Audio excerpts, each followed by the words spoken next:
Welcome back to Kafé Kouvénta, an Ethnikos Kyrikas and National Herald production, where we sit down with the people shaping Greek American life in business, in culture, in faith, and in community. I'm your host, Iraklis Diamataris, editor and publisher of Ethnikos Kyrikas and the National Herald. Today, I have the pleasure of welcoming a very special guest to the podcast, and I'll say up front, a dear family friend. George Behrakis is the president of Marwick Associates, a real estate investment and development company, and an active leader in some of the most important Greek American organizations in the country. From the National Hellenic Society, where he serves as chairman, to the Hellenic Initiative, Leadership 100, Boston College, Hellenic College Holy Cross, he's everywhere. He is also an Archon of the Ecumenical Patriarchate. And he comes from a family whose name is literally inscribed on the walls of some of the most significant institutions in America, namely and including the George D. and Margot Behrakis Wing at the Museum of Fine Arts, Boston, one of the premier collections of Greek, Roman, and Byzantine art in the entire world. Drake, welcome to Café Kouvénta. It's so wonderful to have you. It's a pleasure to join you as well. Thank you very much for inviting me. Of course. Drake, I'd like to begin with the fact that your family has become synonymous with Greek American philanthropy and community leadership. For listeners who may not know the Behrakis story, can you tell us where your family came from in Greece and how they built their life here in America? Sure, sure. My pleasure to do so. And I'm sure the history that I'm about to talk about is obviously very similar and very familiar to a lot of folks because it's really the same journey that a lot of people took in the late 1800s, early 1900s when they left Greece. My grandparents on my dad's side were in the Peloponnese. They both left at different time frames. My actually grandfather came over here sooner. He was the earliest one to come from the family in the 1890s with his brother. And then my grandmother followed suit in the early 1900s. They didn't know each other, but like it was back then, um, whatever part of Greece you were from, you certainly, when you came to the States, you migrated in certain areas or regions that you were familiar with. So a lot of the Greeks in the southern Peloponnese ended up in Massachusetts, primarily in a city north of Boston called Lowell. And that's where eventually my grandparents had met and started their families.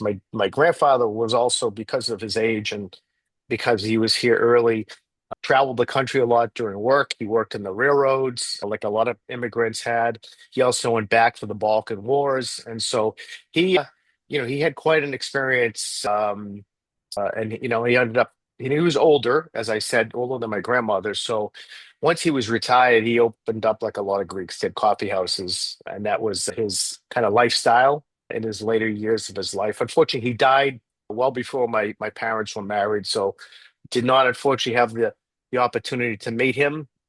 Obviously, my namesake, I'm named after him.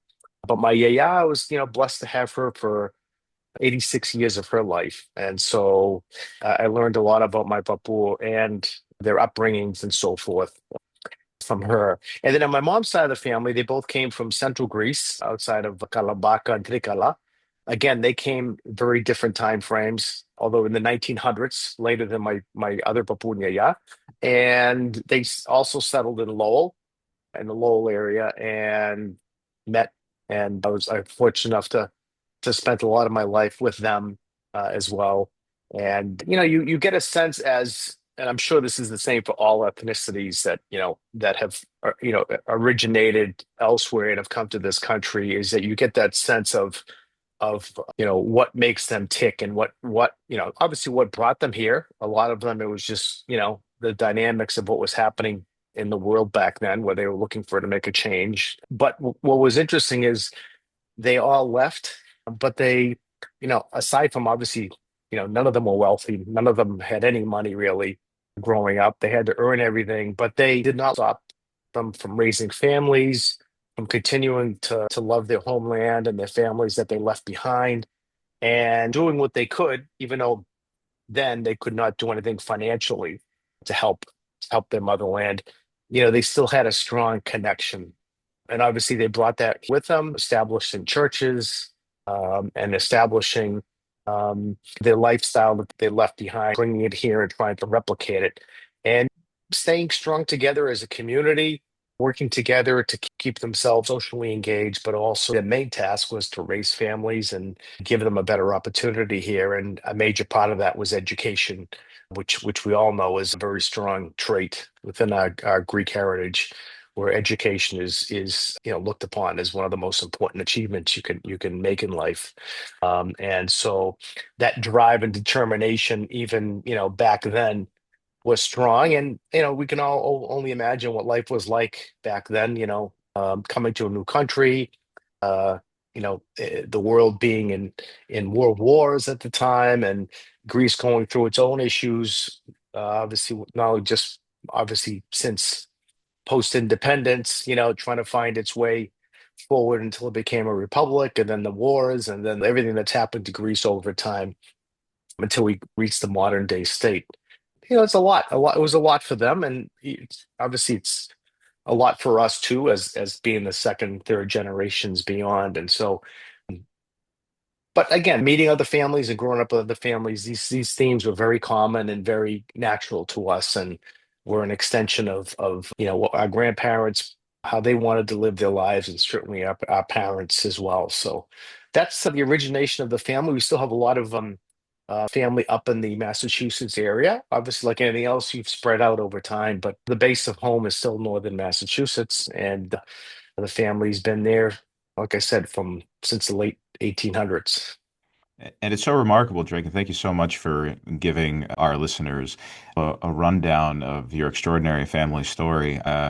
For those that might not be familiar, Lowell, Massachusetts is still has a very vibrant and active Greek American community. This is not something that has remained in the past, and it's just a credit to the household that you grew up in, considering that your family's been here since the late 1800s, at least on one side, and to be able to channel that Hellenism through to over 100 years later worth of family members is something remarkable because, as most people know, when you come from ethnic families, the increased percentage wise of kids that might not speak the language or might not understand the language or might just feel totally culturally disconnected exponentially grows from generation to generation. So Sure. to go two, three, four generations is remarkable to have that kind of Hellenic spirit.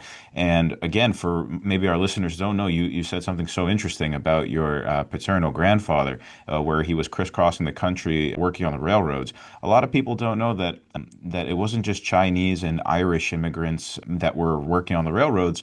There were a lot of Greek immigrants as well, and particularly in Utah, in the Salt Lake City area. They Yeah. actually revolted at one point, and many of them were killed, unfortunately, when they revolted against really, really terrible working conditions, which was something of a revolution in itself during the so-called Gilded Age, where it seemed to the wealth was going everywhere but to the common man. So obviously, there were a lot of Cretans involved, so you can see Sure. how the revolutionary spirit never wavered there. So thank you for that. And just to kind of piggyback off that a little bit Yeah. with your father, and we'll talk about your mother as well. But your father is truly a remarkable figure. You know, he built Muro Pharmaceutical from the ground up. He earned the Ellis Island Medal of Honor.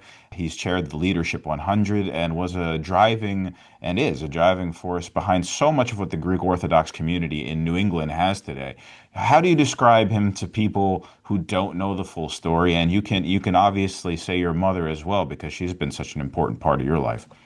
Yeah, when I look back on their life, what's interesting is obviously growing up, my dad was not self-made at that point. He was working hard. He had worked for other companies before the like 1970s. So the first 10, 12 years of my life, I remember him traveling a lot, working a lot.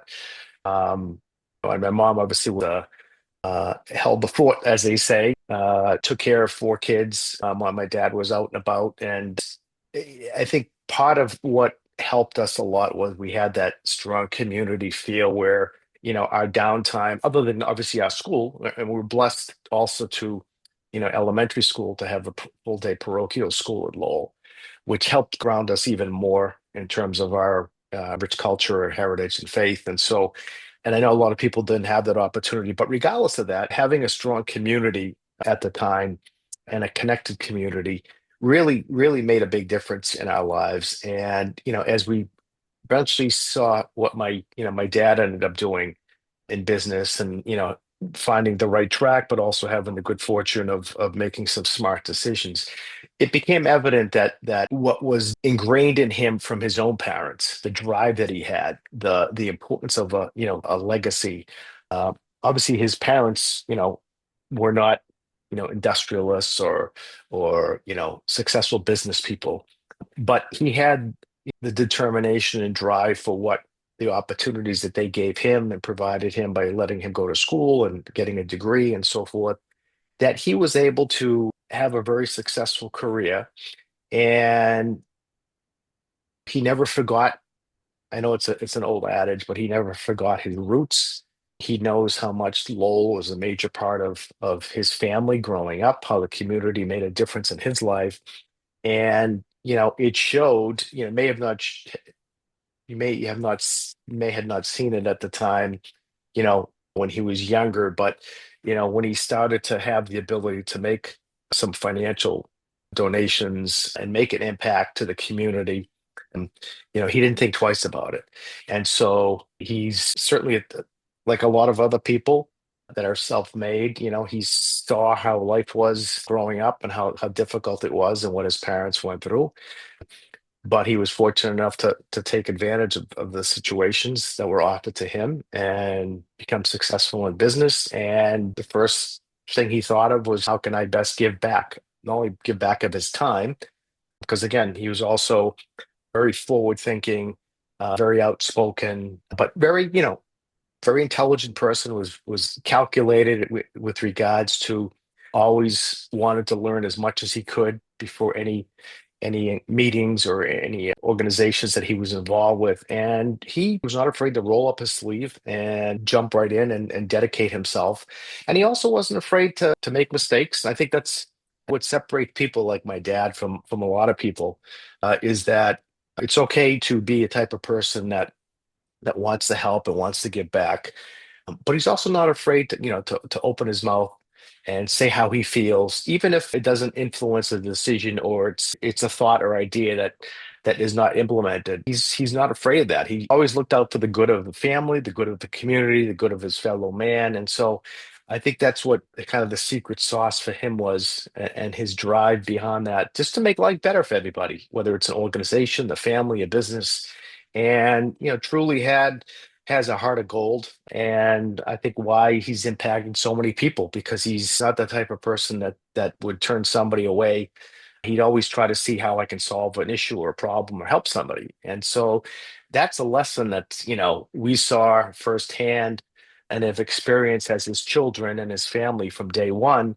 And, it seemed to obviously go into overdrive as he became more and more influential and successful within the community, never mind in business. That was completely separate. But we saw him a lot, obviously, was on the social, educational, philanthropic side. Later in life, when I was working, I had a chance to, and some of my sisters as well had a chance to work with our dad in his pharmaceutical business. So we get to see that side of him in action. But as a father, as a role model with my mom and what they were able to accomplish. Yeah, it's been quite a journey. There's no doubt about it. And, we've learned so many life lessons through them. And what's fascinating is, when you do, and my dad doesn't like to talk about this stuff all the time either. He's a very That's why we got modest you to talk person. about it. Yeah, but also, my parents, anybody you will ask, they're very down to earth. They're very It's true. approachable.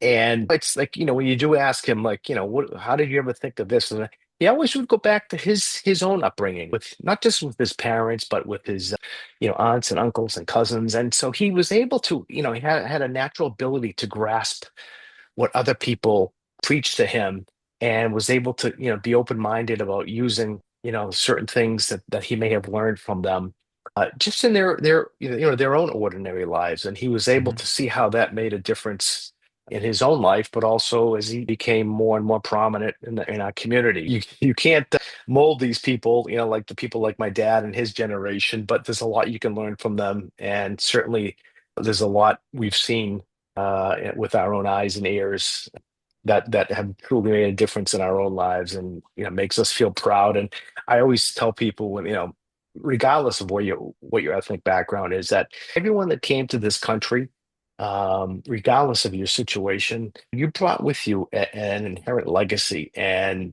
certainly as Hellenes, certainly we've brought with us a very rich culture and heritage and a very strong faith in orthodoxy. And so, we've been able to, you know, deal with that and have it ingrained in ourselves that, that adds to the ability to say that, we know what the sacrifices our forefathers made for us and our grandparents and our parents, and these are important things that we want to do and continue to do for our own kids, even in, a world that's much different than the world that they grew up in.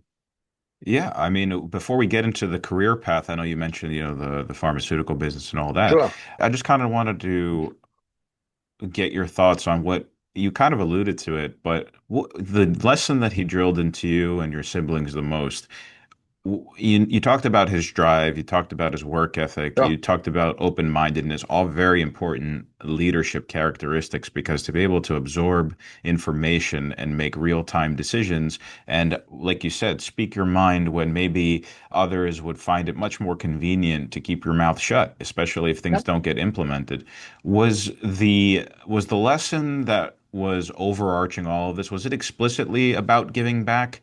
Or for you, or did it, or is your own philanthropy, is your own generosity, is that just something that happened by osmosis watching him? Yeah. I think for me, I can speak obviously for my wife and I personally. I think, Sure, our philanthropy, even though it may be different than obviously my parents, of course. I think, we learned a lot. Obviously, and my wife, we've been married almost 30 years.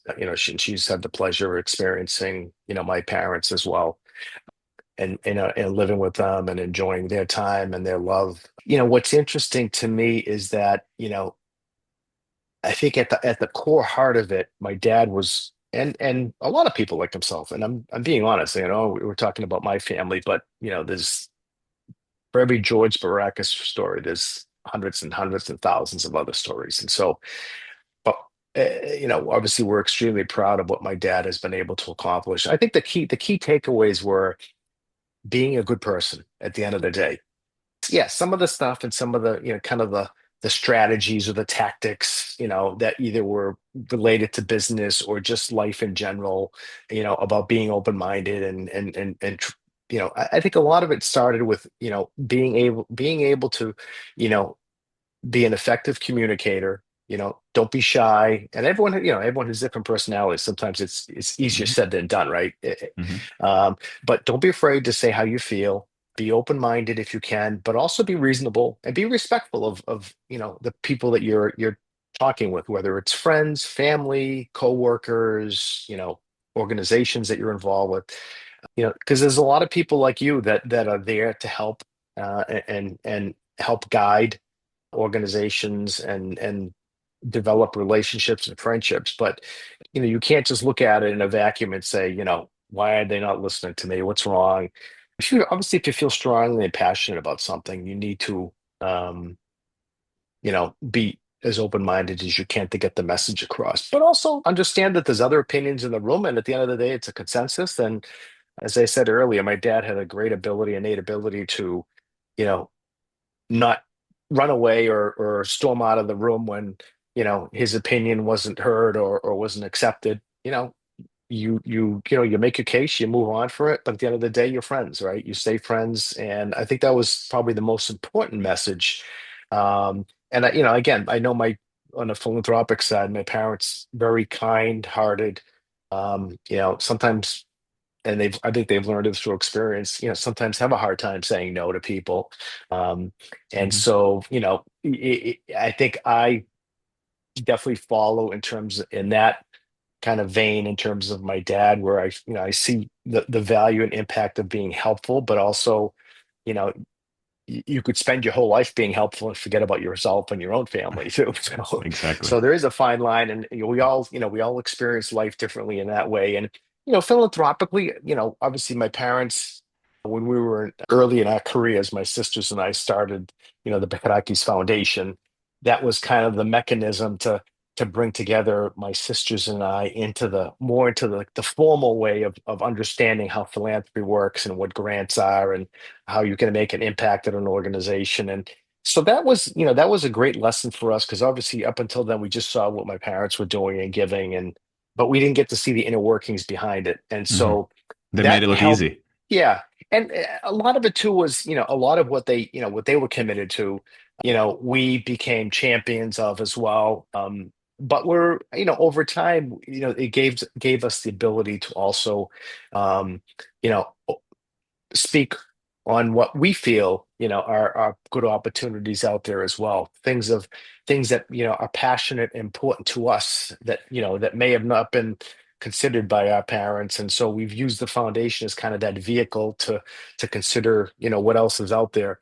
But in terms of personal, like, our own personal philanthropy, some of it early on, I think just by default was kind of an extension of what my parents were already involved with. Certainly, we've always had a strong relationship with our church. Mm. You mentioned some of the organizations my dad was, heavily involved with earlier in his life, and so, that was kind of the easiest path forward, let's say, for us to get acclimated and get. But also, we all went to different schools and universities. We support different organizations. We're all different people. We have different passions and different things that we'd like to support. And so, being able to do that and having the financial ability to do that, you get to see how you can truly make a difference and that it is important to us and how giving back, when you have the ability to do so.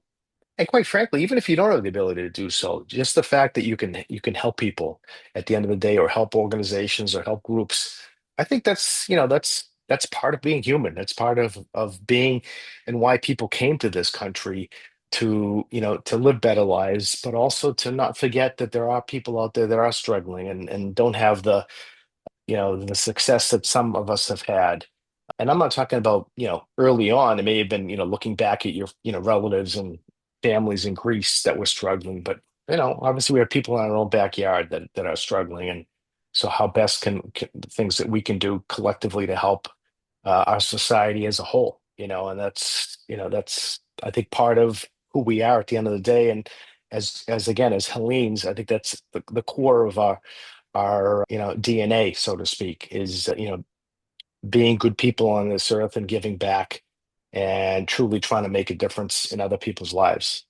You're right, and Drake, that was such a great point because it is in our DNA, but that it goes so much beyond just the Hellenic DNA. It goes, you don't have to have fantastic levels of means to be able to create a positive difference Exactly. in everyday Exactly. life. Even kindness is Yep. free, empathy Yep. is free. Yep. So your good morning or your how are you doing Yep. today might change somebody's entire day, and impacting True. one life is, that's all we True. can hope for. So, yeah, but that being said, we are very grateful for the Behrakis family, philanthropy, and just their overall kindness and because it comes down to caring. Right. Comes down Right. to caring. You have to be personally invested in. You've seen that with your own philanthropic organization, moving away from your folks's and just understanding that in order to really impact something, you have to not only understand it on a deep level, but care to understand it on a deeper level and get to know the people and not have it being just down to dollar signs and just getting, Exactly. yeah, hands on. So I would like to just pivot to, that career path that we were talking about Yeah. before, where you worked at, Muro Pharmaceutical and you even worked at Gillette before going over to Marwick. What drew you to real estate? What was that like stepping into the, family business in a new industry, Yeah. separate from what you were doing before? Again, you mentioned that you worked a little bit with your father, alongside your father again, getting Right. to Right. experience him a little bit more. Yeah, I always had, well, the two things that I enjoyed and I was good at, as I was in school was the sciences, particularly in chemistry, Hmm. which obviously have a strong connection to the healthcare and the pharmaceutical industry, of course. Um, so I had the class book knowledge, and I also could see how it was, how it was impacting my dad and his businesses and so forth, Like being a real world pharmacist. application. Yeah, exactly. Yeah. But my passion really was finance. Was, I enjoyed, I grew up, and my dad was a strong advocate of learning, about Wall Street and the financial markets and investing, because I think he was getting he was getting that experience then, as he was starting to make some money and starting to make some investments. And so that's where my career path started in terms of school, when I went to Boston College and then Northeastern for my master's, was really corporate finance. Hmm. And that led me to my first job at Gillette, which is now obviously part of Procter and Gamble, where I got to experience, a publicly traded corporate company based in Boston. And I had experience, because I was in the accounting and financial functions, of seeing how the company not only just operated in this country but across the world. So that was fascinating to me. And um, I always wanted to get into kind of like the corporate world, let's say. And at the same time, my dad was obviously in the pharma business doing his things. I'd worked with him for, when I was in college, a summer or two. So, I always stayed connected with what he was doing, but really didn't have, my dad never forced any of us to, he always said, look, at your best experience is whether you want to join the family business at some point in your life, whatever that family business is, the best experiences is learning from somebody else. Hmm. And he made sure of that. And so for me, it wasn't even a second thought about, going out and getting a job and getting my own experience. I think what changed for me and why I didn't stay, I was only at Gillette 4.5 years before I joined my dad's pharmaceutical business.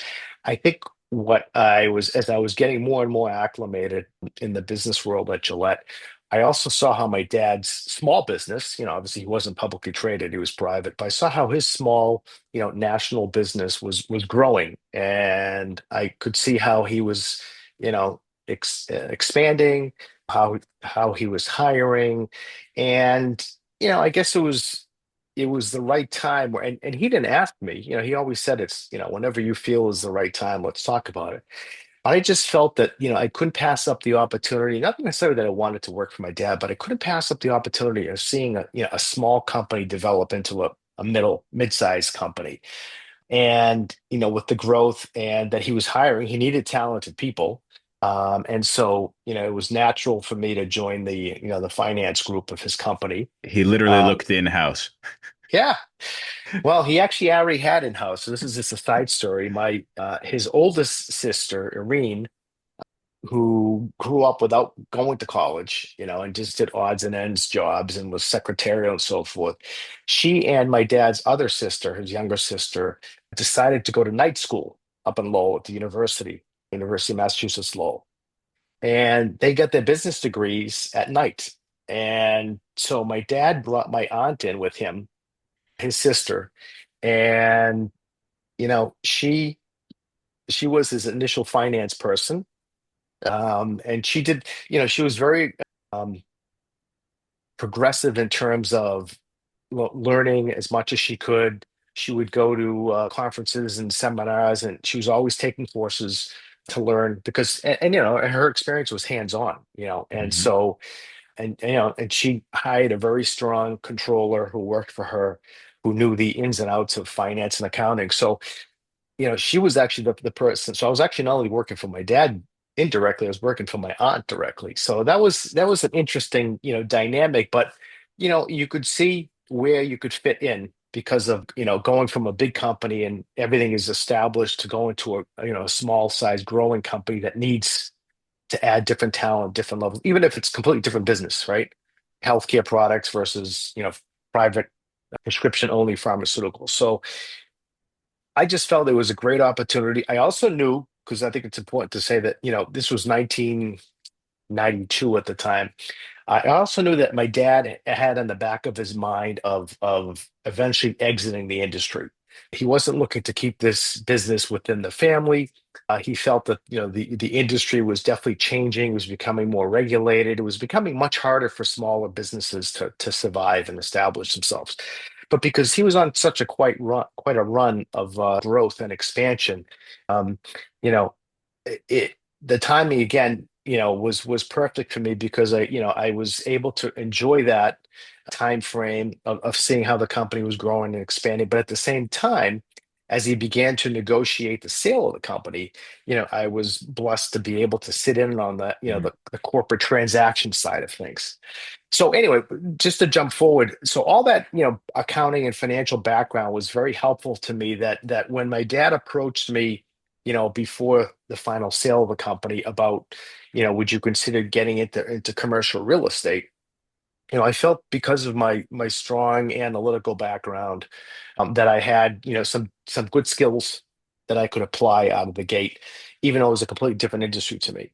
And my dad was already dabbling, as a side investment in some real estate. Obviously, his business was real estate, right? He had, a pharmaceutical facility, he had a warehouse, and so I knew about the facilities and that sort. But in terms of real estate investments, primarily in the greater Lowell area, I spent a good year getting myself up to speed on what he was doing and meeting a lot of people in the industry through friends and family and networking and getting a good sense of, what the industry is all about and so forth. And, how do you make investments in the industry? What do good investments look like? And I think what helped me a lot, even though it kind of goes against my personality, and I'll explain that in a second, is that, real estate, at least those that are successful real estate investors, they're in it for the long term because you realize there's ups and downs, there's cycles, there's good times, there's bad times, and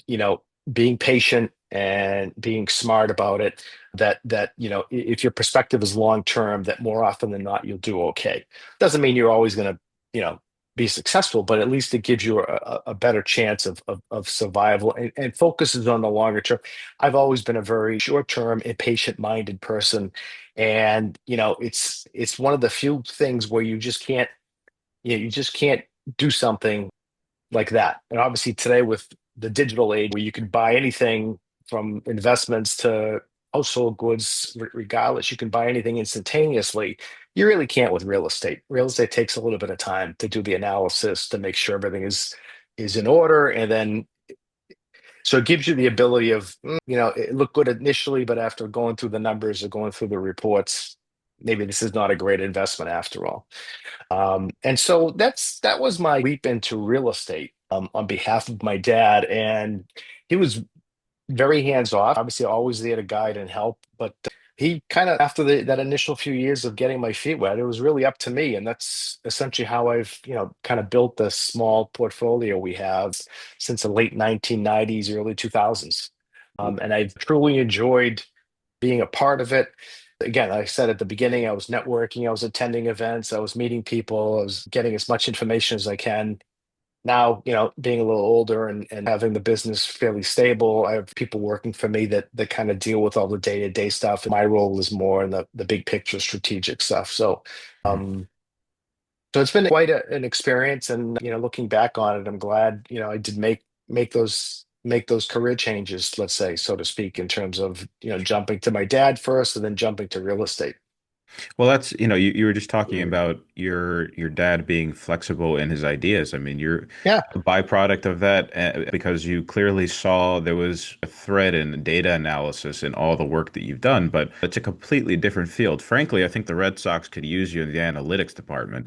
Uh, I think um, they can lose a lot of people in the analytics they, department. they do need some help. But that Sorry we'll for see. all. They got a very young team, so we'll see if some of the investments they made in drafts and some of the Mhm. moves they made, whether these guys will pan out, and we'll have something to talk about. For all the Red Sox fans Yeah, and listeners of this podcast, I am sorry to have brought up a sore subject there.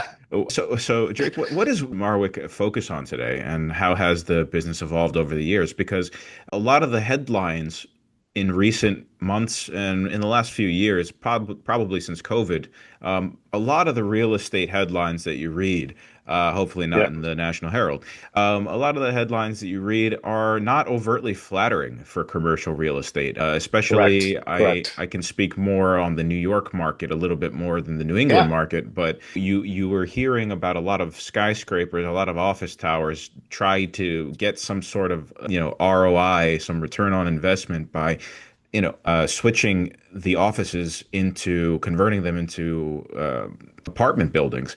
A Right, very right, costly process, a very time-consuming process with no right. clear indication that that could pan out. So, how has the business of commercial real estate evolved over the years as you've seen it, and what does Marwick focus on today? Yeah. I think the good news is, we've never been in that high end of the marketplace, which obviously is the highest risk. And so, we've always been kind of on the smaller mid-market size, as they say. So traditionally, our investments have been in, for people to get a sense of what we do. Tr- at the beginning it was more, well, my dad, let me jump back for a second. My dad, Hmm. in his real estate experience up in the Lowell area, was purchasing kind of the turn of the century buildings, downtown buildings that you would see in some of the oldest cities, and converting and rehabbing them into modern day uses. So whether it's restaurants or shops or offices or whatever. And so, he was obviously had good timing, had a good partner, business partner in construction, and rode the wave of the 1990s to have a good starting point. With regards to real estate in general, I outside of the Lowell area, we've invested in, what they call multi-tenant suburban offices, which you'll see all over, 95 corridor, all the way to Connecticut, and then obviously you skip through New York City into New Jersey. A lot of the buildings you see off the highways, or the secondary roads, that Big are parking lots.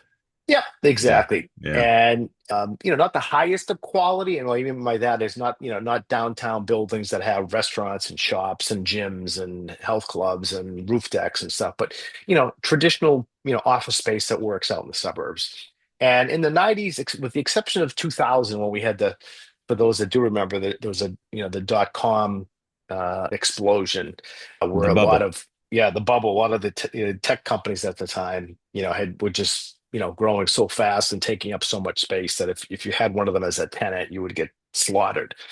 And then the other big financial crisis was in 2008, the banking crisis, when interest rates, there was, banks essentially just shut down because they were over lending, they weren't doing their jobs, they unfortunately needed more regulation. We were very fortunate because we invested in multi-tenant office, suburban office, and we also had a big parcel of land that we subdivided and developed into industrial and warehouse, which isn't the sexiest part of real estate, but it's it can be pretty solid. And so for the first decade or so, we had a decent portfolio of about, and primarily in the Metro West, if for those familiar of the Boston area, so pretty much north and the west suburbs of Boston. And we had about, in the 2000s, we had about, 10 properties in that general area. Most of them were doing okay. We did, one property did get hit pretty good with the .com. And that was probably our worst one. We wrote it out as best as we could, and we eventually did sell the building for a loss. But that's how you learn, right? I mean, it's obviously you don't want to lose, but at the same time, you get humbled, and you learn a lot about why did you think this was such a good investment 5 years ago? Why isn't it not a good investment anymore? Is it due to what you did, or is it just due to the market conditions? And how can you improve yourself the next time? And then we did take advantage of, after the 2008 financial crisis. There was some opportunities in the greater Boston area. We bought probably our biggest building at the time in Boston. Just a very small office tower, 10 stories. And we very fortunate to be able to experience what it's like being in the city. At the same time, I was kind of, I always wanted to, trying to think outside the box. Let's say, is we had properties all over greater Boston, in addition to what my dad had up in the Lowell area. I always thought of, are there other markets we should consider? And obviously New York being the closest, right, closest major city from Boston, Washington, D.C. And then, of course, with all the, some of the travel, and spending a little bit of time in Florida as well, looking at the Florida markets. But it took us really quite some time before we actually did anything. And then, eventually we expanded. into Washington, D.C., in the District of Columbia, which is, I think, was obviously much easier. I mean, I love New York. I love, I have a lot of Greek friends that are in real estate in New York, but it's a different market, and it's hard to come into that type of market. And so DC seemed much easier, and very similar to Boston. Pricing is of course expensive anywhere on the East Hmm. Coast, but DC seemed like a good opportunity of going in and acquiring some smaller properties and diversifying the portfolio. And that's pretty much where we're at now. Now, with regards to what's going on in the marketplace, what's obviously the interest rate environment has changed. Interest rates went up, and now they slightly have gone down. But what's fascinating is the major cities. I think there's a I don't want to say it's a game, but it's the environment has been where owners are holding on to value, even if the numbers don't warrant it, and nobody wants to give up a property. And a lot of owners are trying to ride things out. And if you approach them to say, well, I know financially you're a little bit in trouble, can you know if we give you an offer of 10% or 20% less of your asking price, nope, they won't budge. And so, not to say that there have been a lot of landlords that have just said, I can't do this anymore. I gotta, if I have a mortgage on it, I'm giving it back to the bank, or I'll just have to sell it at a low value and get out. um, I still think there's a lot of especially in the established markets, a lot of kind of pride, let's say, where Hmm. they just don't want to, they want to hold on to their assets and hope this is just a shorter term blip, let's say. Um, but there's so much uncertainty. I mean, we haven't bought anything, and it's been on purpose. We haven't bought anything in Boston in quite a few years. We did invest for the first time in a small multifamily property, and that was really the only one that I saw that really had an opportunity for us that made sense. The vast majority of stuff is just, it's either too highly priced, or the returns aren't there. And I think that's part of the reason why we've gone outside and looked elsewhere. I don't anticipate at this point in my career or in the family that we're gonna have a national real estate strategy. Um, if anything, it's more just stabilized returns, and you know not necessarily growing the portfolio more, but just being, a little more, management intensive. If this property is not working out, when's the right time to sell it, and vice versa. So yeah, we always actively look, and of course we always actively look in areas that we're familiar with. Again, that's another important thing, is to know the marketplace you're in. And if you don't, make sure you have people that surrounded you that are, experts in different parts of the real estate process. And so, we're pretty obviously Greater Boston area. We're born and raised here. We know the marketplace and the submarkets really well. And DC, we've come to know and love. And New York, of course, from afar, have a good sense and so forth. But beyond that, anywhere else in this country, for me to expand, it's going to be difficult at this point, just because of the fact that these are foreign markets, and we're not looking to grow this into a major international or national real estate company. It's really just a investment, a long-term investment for the family. And it's kind of reached its maturity point at this time, where it's going to be managed and controlled, but not, there won't be significant growth coming out of it, or changes coming out of it going forward. So So instead of, necessarily expanding into places, maybe overextending yourself and your company, you're thinking about more buckling down a little bit and just making sure that management of what is currently on the books is yeah, as high efficiency as possible, which makes total sense. exactly. So Drake, I mean, you chair the National Hellenic Society. You Yes. sit on the board of the Hellenic Initiative, Leadership 100. We talked about Hellenic Yeah. College, Holy Yes. Cross, the Delphi Economic Forum. You've gotten Yeah. involved there. That's a lot of commitment.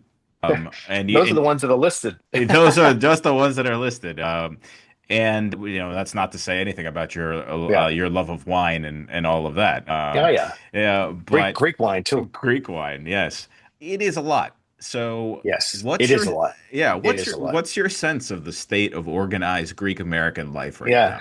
Yeah. Because you got a Um, lot of different vantage points. yeah, and I think, like I said, I've been fortunate enough to be in the family that I am, where I've had access to, to get involved, intimately involved in some of these organizations earlier in my life, obviously because of my parents and so forth. And so, And the I've church had is an that. Archon. And yes, oh, thank you. Yes, Yeah. yes. I've had the advantage, of experiencing a lot of these things, and I love talking to people about it. And again, it's part of, finding your way and finding your niche to give back. I think, to be honest, and this is more of a life lesson that we all go through is you have to learn how to be balanced, because as much as you want to help and as much as you want to give back, you just can't do it. I mean, there are certain people that maybe they don't have families, or their families are older and they've got a lot of free time where they can just spend the entire day or week working for organizations and helping organizations and really rolling up their sleeves and making a difference. But for most of us, that have families, have kids, older kids, let's say mine are all in their 20s, and still, still have a full-time job, let's say, it's much harder. So the balancing act becomes even more critical. And I think where as much as I wanted to help organizations, and I've been a part of a lot of these national organizations, I've kind of progressed into being involved locally with the church and the metropolis, and then becoming more regionally involved, and then national and sometimes international. I've learned a lot. I've really experienced so much, and I've I wouldn't think of doing it again. But it is a lot. I mean, everyone has their capacity, everyone has their lives, and to balance it. And so, I did reach a point, and it just happened that it coincided with the pandemic, where it was like, okay, you know what? I'm going in a million different directions. I'm on too many boards. It's not that I'm on a lot of boards. It's my personality is I'm the roll up your sleeve type of guy. I'm not just there to show up for the board meeting and, offer my 2 cents and leave. And then, you'll never hear from me until the next board meeting. So it's hard for me to be focused on so many organizations that just take up a lot of my time. And so, I really made a concerted effort during the downtime of the pandemic to really focus and balance. And if there's organizations that I've played my part in, move on, open the door to somebody else to come in and get involved. And I've never walked away from any organization and not looked back. I mean, I still have involved in one way, shape, or form. But my commitments in terms of board commitments, executive committee, even leading committees or task force, I really, really you know minimized my involvement at this point in my life, just because and I'm not afraid to tell people this. I think is to some extent, for all the good that I've done, and the kind heart that I have and I've inherited from my parents, it takes its toll on you. No And so, but everyone's different, and I'm glad that, if somebody's going to be involved. At least if you're at least involved with something, you're staying engaged and you're keeping the community engaged. I think, and that's, to me, that's the most important thing. Is it's not that you're involved or leading 3, 4 organizations. It's the fact that you found something passionate within our community that you want to engage with, whether it's on the hmm local level, regional, or national.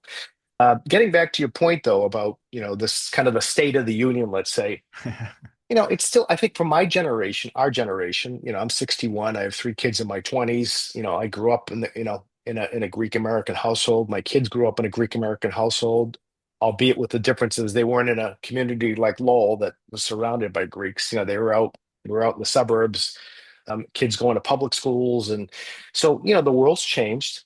It's become much more challenging to not only maintain our ethnic identity, but our faith. And these are the challenges that, you know, let's say, we had our parents' generation who were the sons and daughters of immigrants that kind of lived the life and built up these foundations for us. And a lot of these foundations now are being challenged and have been have brought the world has brought a lot more distractions to them, where now our kids and even grandkids are, not as involved in the community as, let's say, we were. I don't necessarily see that as a negative. I just think it forces us to really think harder and harder of how we keep ourselves engaged and what types of, things that we can do in the modern day that can bring people together in a way that, you know, wasn't necessarily looked at or was frowned upon decades ago. And so, we had the luxury of everything around us, being the community, where now it's much different and it requires a lot of work. And I definitely see the frustration not only in my generation, but also, beyond that in my kids' generation and, the challenges that they face, but also the questions they ask. And so Hmm. and I think it goes across. It's not just it's secular, it's non-secular, it's the entire community. And it's not just the Greek community, it's every ethnic community going through the same issues. What I am encouraged though is that there, a lot of organizations that have turned over, meaning that, the older generation has moved on, or the next generation has become more active, involved. I think you're seeing that everyone is where stuff like that may have been taken for granted 30, 40, 50 years ago. I think everyone senses the challenges that are out there. The And I urgency. think there's definitely we're not there yet, and we may never be, but I think, we've always had that, and I know it's a cliche, we've always had that kind of Greek state mentality ingrained in us. And, if I don't like the way you do something, I'm going to go do something else on my own. I mean, I think that unfortunately that is still around. Hmm. That mentality is still here, but I definitely see kind of this generation of us that are involved as kind of changing that narrative. Not as fast as I think a lot of us would like to see it, but there's Sure. definitely a much more spirit of collaboration and a much greater emphasis on making sure that our own children and grandchildren have opportunities and have a sense of the community is still there and active for them. And you see, unfortunately, it's can it be nationwide? Of course it can, but unfortunately, we're in transition where you see a lot of great pockets, and a lot of it is being led, let's face it, by strong communities that have strong churches and strong members that are kind of keeping that model of what life was like 50 years ago, and keeping kids and families engaged. But you also, for just as many of those, you have communities that are struggling, that are fragmented and scattered, and you do have organizations that are there trying to help. And I just think there needs to be, much more spirit of collaboration, Mm. against amongst all of us, and that we as kind of the current leaders, as we begin to slowly move on to the next phases of our lives, that we're empowering, engaging the younger members in our organizations to take charge, quite frankly take charge at a younger age than maybe we were involved. And I think because we don't want to lose them, Mm-mm. and there is something to be said to be open-minded and hearing what somebody's perspective is, because we can sit here all day and talk about the future is our kids, the future is the next generation. Yeah, that's important, but unless you have the kind of the path in place for them to follow, and to give them the ability to have kind of some say in the matter, you're going to lose them. And unfortunately, we have lost a decent amount of people in our community that have just moved on, or have not, been involved, or they've been turned away in one way, shape, or form. And it might be difficult to bring some of them back into the fold. So I think to me that's the most important and critical challenge nowadays is keeping, you know really for all the great work that the national organizations do, like anything else, it starts locally, right? And so, Yeah, and I've learned absolutely. this. I think that's one of the greatest lessons I've learned is I see the importance of having a national organization or a national umbrella that's focusing on, church ministries, or focusing on culture, or different aspects of our heritage. But your full time is in your community. That's where you live, that's where you work, that's where you play, socially, whatever, philanthropically.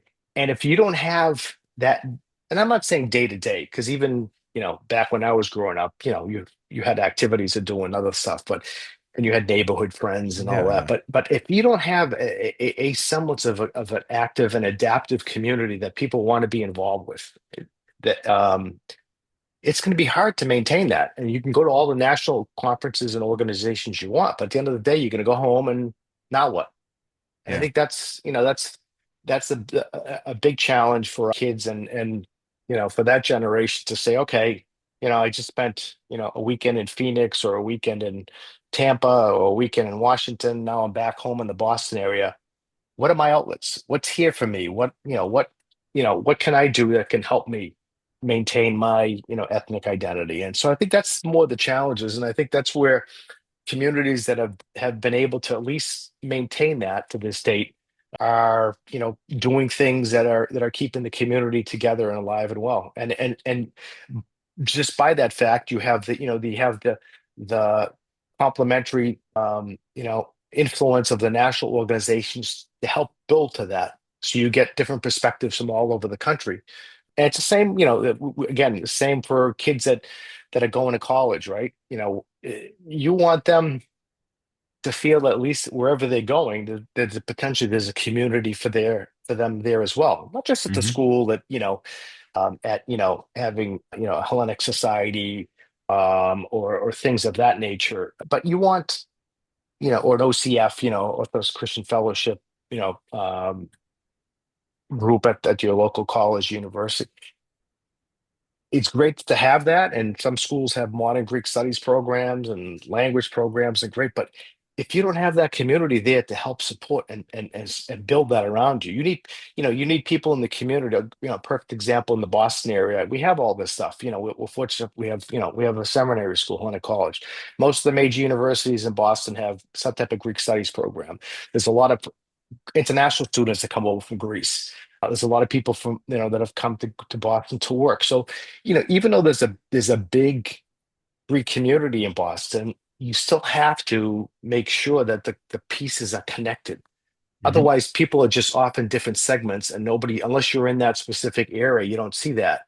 If I try to use myself as a resource to a lot of the people that I know, that if their sons or daughters are coming to any one of the Boston schools to study or even work, that you know we make introductions, we show them around, we tell them who's here and that we're a resource for them, that they need mentoring, networking, or just general advice, or just trying to put them in touch with other people their age. I think that's part of making that feel of a community, because we all have that foundation built into us, but unless we have those outlets, unless we have, those programs in place, those initiatives in place, then, we're going to lose our drive and our passion for this. And, we're going to use up time on doing other things, outside of our community that, okay, may satisfy you personally and professionally, but it takes away from who you are.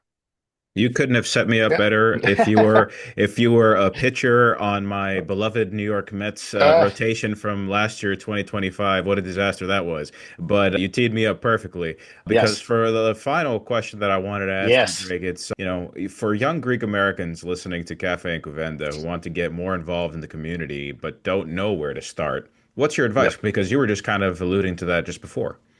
Yep. Yep. Where to Uh, start? Because that could be just that first step could seem so daunting, and that first step could be almost dissuading to some because of they do look around and they don't see that established network around them, and they say, you know what, I'm just better off burying my head in my studies just a little bit more, putting in it's a few true. more hours at work, rather And that, than going out of yeah. my comfort zone. And unfortunately, that, and not, not to point fingers, but that falls on us Sure. as the parents and or grandparents of that generation, that we haven't done enough to, create these, let's say, open and comfortable vehicles or initiatives or groups for them to come in. And so I think what I've experienced with my own children, I said, I have 22, 25, and a 27-year-old.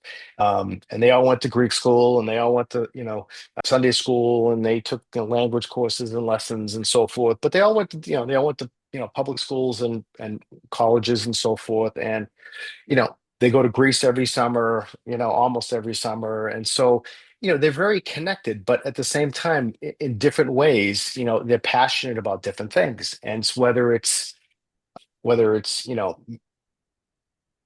purely faith-based, or whether it's something on the cultural side, arts, music, archaeology, whatever it may be. I think it starts with number one, it starts with who you are as a person, and your personality and what interests you. And then from there, the question then becomes is, okay, well, what's available to me? And like you said, it Mhm. can be daunting because, you don't want 16, 18, 20-year olds to be spending all this time trying to figure things out. That's where I think we come in. And that's where I think, you know, outside of their parents and their circle of friends, that, my best sometimes recommendation is, you know, have your parents or close family members, put you in touch with somebody that they feel would be the best match for you, and almost like I don't want to say it's a mentorship because it's not really a mentorship, but have them, A sounding board. as a sounding board, correct? Because listen, parents are great and important, and most important, you know, and the people we love the most. And not to say that they don't have great ideas or great opinions, they do. But sometimes, as we know, a teenager or a 20-year-old, doesn't want to hear that, and so putting them in touch with people, that are very like-minded to them and passionate like they are in certain areas. That to me is how you make those connections, because you can't just, and I'm not going to mention organizations or anything like that. You can't just bring them to a conference or a local meeting and say you're off, here you go. That's the daunting part. That's where it's like, well, this is, you're forcing me into something. Hmm. Now, for some people, that are heavily involved in a lot of our organizations, whether it's, families that have been, actively involved, or lifers, and whether it's a HEPA or leadership, or there may be some natural fits that, because you grew up in that environment, you're comfortable in it, you've experienced events or meetings or whatever, and so it's easy for you to step in. But for a lot of kids, it's not. And so, I like to say is, don't force them to do anything. Find out what makes sense to them, what they're passionate about, and find the right people to open the doors for them. To me, that's probably the best way to do it. Sure. Thank you. Drake, this has been a wonderful conversation, and I think our listeners would agree that the Behrakis family is a true role model of what it means to be Greek American, to succeed, to give back, and to never forget where you come from. Thank you for being here on Café Kouvénta, for everything you and your family do for our community, and for giving us your time today, continuing in the spirit of Thank giving. you. We wish you and the entire Behrakis family continued health, success, and many more years of service to Hellenism. To our listeners, thank you as always for tuning in to Café Kouvénta, an Ethnikos Kyrikas and National Herald production. Until next time, stay connected to your roots, stay connected to each other, and we'll see you again soon.